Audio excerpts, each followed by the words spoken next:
मिट्टी में मिलाने का समय आ गया है। এবার সাগর পথে এগিয়ে পাকিস্তানে আঘাত হানবে ভারত। যদি এমন ঘটনা ঘটে তা হবে ১৯৭১ সালের পর পানিপথে পাক ভারত যুদ্ধ। আর এই জল্পনার পেছনে শক্তি যোগাচ্ছে হঠাৎ করে আরব সাগরে ভারতের বিমানবাহী রণতরী আইএনএস বিক্রান্তের মোতায়েনের ঘটনা। স্যাটেলাইট ইমেজের বরাত দিয়ে ভারতীয় গণমাধ্যমগুলো বলছে, শক্তিশালী স্ট্রাইক গ্রুপ নিয়ে পাকিস্তানের জলসীমার কাছাকাছি অবস্থান নিয়েছে আইএনএস বিক্রান্ত। তবে ভারতের এমন পদক্ষেপে বসে থাকেনি শাহবাজ শরীফের দেশটিও।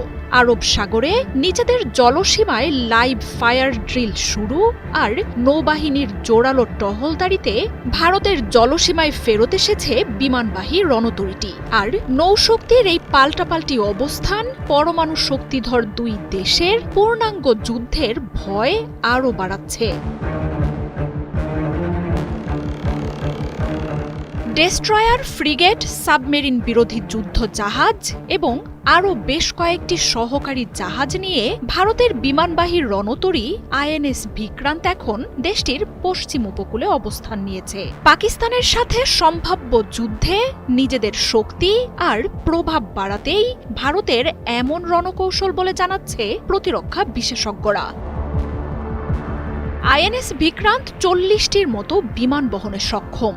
ভারতীয় গণমাধ্যমগুলোর তথ্য মতে মিগ-29K ফাইটার জেট, Ka-31 হেলিকপ্টার ছাড়াও ৬৪টি বারাক সারফেস টু এয়ার এবং ব্রাহ্মোস ক্ষেপণাস্ত্রে সজ্জিত এই যুদ্ধজাহাজ পাকিস্তানের সাথে সরাসরি যুদ্ধে গুরুত্বপূর্ণ ভূমিকাও রাখবে এটি। যুদ্ধজাহাজটি থেকে প্রায় ১৫০০ কিলোমিটার দূরে হামলা চালাতে পারবে ভারত। ফলে পাকিস্তানের করাচি, গোয়াদারের মতো বন্দরগুলো এর আওতায় বলে জানাচ্ছে গণমাধ্যমগুলো। ভারতের দাবি, শত্রুপক্ষের বিমান প্রতিরক্ষা ধ্বংস করতেও সক্ষম এই রণবহর। কাশ্মীরের সন্ত্রাসী হামলার ঘটনায় যুদ্ধের মুখে দাঁড়িয়ে থাকা দুই দেশ একে অপরের সামরিক কার্যকলাপের দিকে রাখছে তীক্ষ্ণ নজর। পেহেলগামে হামলার পরই উত্তেজনার মধ্যে ক্ষেপণাস্ত্র পরীক্ষার ঘোষণা দেয় পাকিস্তান। সেই আবহেই ক্ষেপণাস্ত্র পরীক্ষা সহ যে কোনো পরিস্থিতি মোকাবিলায় আইএনএস বিক্রান্তকে আরব সাগরে পাকিস্তানের জলসীমার কাছাকাছি মোতায়েন করে ভারত।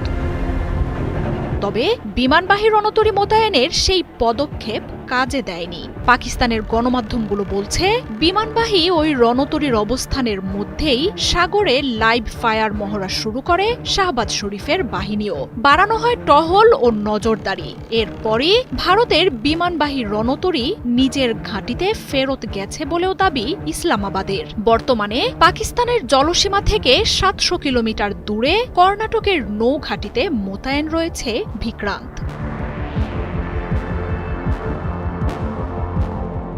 সাগরে পাকিস্তানের আধিপত্য যে কোনো সময় ভেঙে চুরে গুড়িয়ে দেওয়ার সামর্থ্য রয়েছে বলে দাবি করে ভারত। তবে সম্প্রতি পাকিস্তান উপকূলে চীন, রাশিয়া, ইরানের মতো দেশগুলোর সাথে অবিশ্বাস্য এক নৌমহড়া চালিয়ে নিজেদের শক্তির জানান দিয়ে রেখেছেন শাহবাজ শরীফ।